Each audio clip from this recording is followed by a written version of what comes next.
qui me plaît dans la sculpture, c'est avant tout de laisser libre cours à mon imagination, de redonner vie à des matériaux usuels qui n'étaient pas forcément faits pour la sculpture. Le fil de fer, la filasse, la glaise ou la colle, leur apporter une nouvelle poésie et une nouvelle vie qui les emmène vers de nouveaux horizons.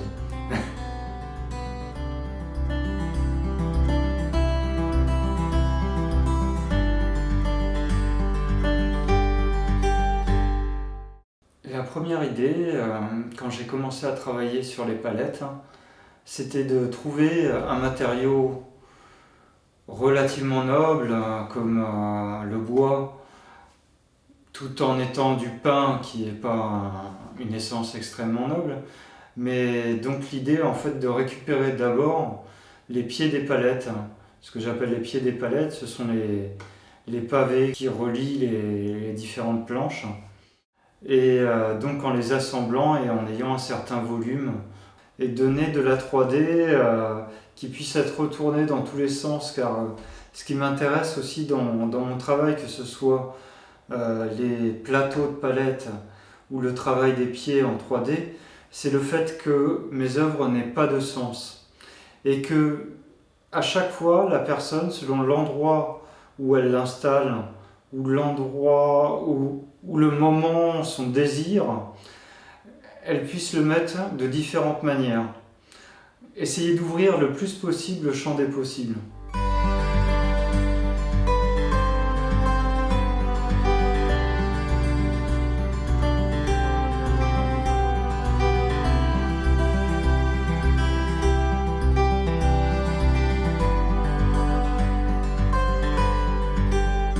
Un jour, à une expo, je me suis rendu compte, en fait, à une expo de Basquiat, qu'il utilisait, comme finalement beaucoup d'autres artistes peintres, les palettes comme des tableaux, comme référence à la rue. Quelque chose aussi qui me touche. Et j'ai voulu du coup utiliser ce matériau en le sculptant et non pas en le peignant comme les peintres, c'est-à-dire en fait en retirant de la matière et non pas en rajoutant.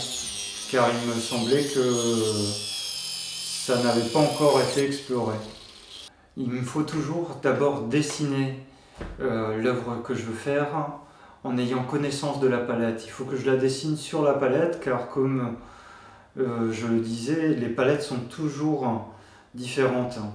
Même si la structure reste toujours un peu la même, la largeur ou l'épaisseur des planches, la différence entre les écarts entre chaque planche me permettent de faire telle œuvre ou telle autre œuvre.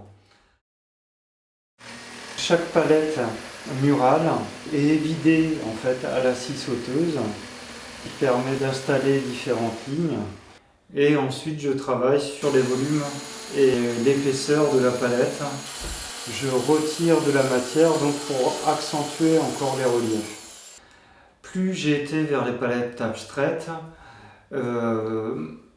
plus j'ai voulu rechercher à faire ressortir ce que j'aurais tendance à appeler le côté marbré du bois, les veinures. Donc j'ai cherché à les faire ressortir éventuellement même en brûlant, en gardant le côté naturel, mais en créant des contrastes pour accentuer la différence entre les volumes, éventuellement brûler pour arriver jusqu'au niveau du cristaux, du bois, du charbon. Et c'était aussi quelque chose qui me plaisait beaucoup, l'idée de travailler avec l'antimatière de la matière, c'est-à-dire en brûlant le bois. Il y avait aussi quelque chose de philosophique pour moi, aller contre la matière du bois tout en le mettant en valeur d'une autre façon.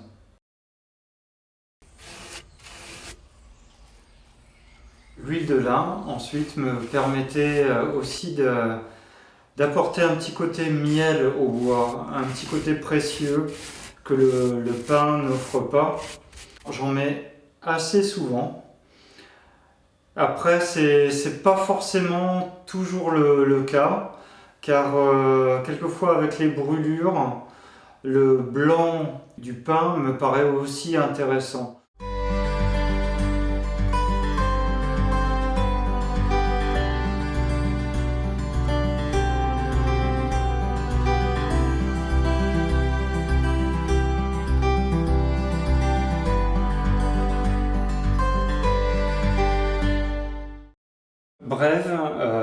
une de mes premières œuvres, donc figurative. Elle représente 3 personnages, donc un peu comme une brève de comptoir. La lasure est très présente pour installer différents tons de couleurs et permet de mettre encore plus en valeur les personnages. Intime, où la lasure est encore très présente. Malgré tout, la lasure permet un espèce de flou, une unité qui finalement, à l'inverse de Brève, ne met pas les visages en valeur, mais fait une unité et permet de moins voir justement les visages. Donc là on voit par exemple une bouche et un nez qui parlent à une oreille. De l'autre côté du tableau, on a la bouche et les yeux du visage de cette oreille. Mais au centre de ce visage, on voit encore 2 autres visages qui se parlent. Et un peu plus bas, 2 autres visages aussi qui se parlent. Quand j'ai commencé les œuvres abstraites, j'ai commencé par des labyrinthes sans fin. C'est les œuvres que j'ai appelées réseaux. Les labyrinthes sans fin me parlaient de plusieurs manières. Le fait que, en effet, ils n'avaient pas de sens.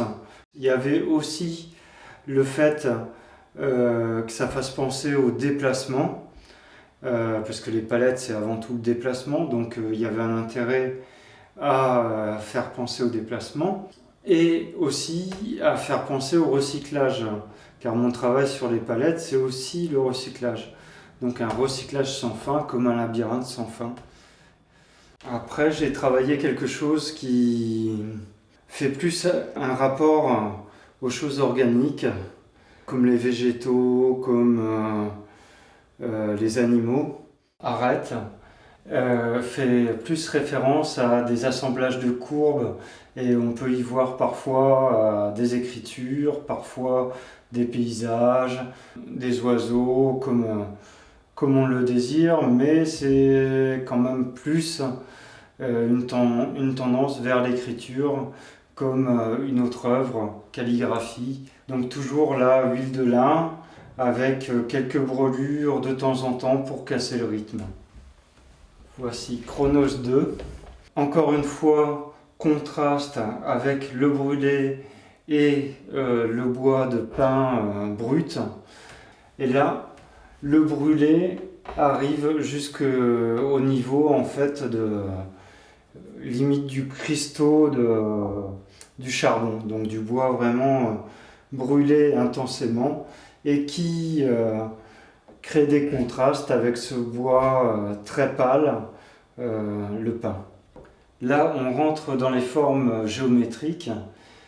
Donc l'idée des formes géométriques, c'est justement que le regard soit attiré par cette forme géométrique et qu'on ne voit plus du tout les planches de palette, mais uniquement les découpages que je fais sur les planches. Comme on peut le voir, j'arrive de plus en plus à évider et la palette devient presque dentelle.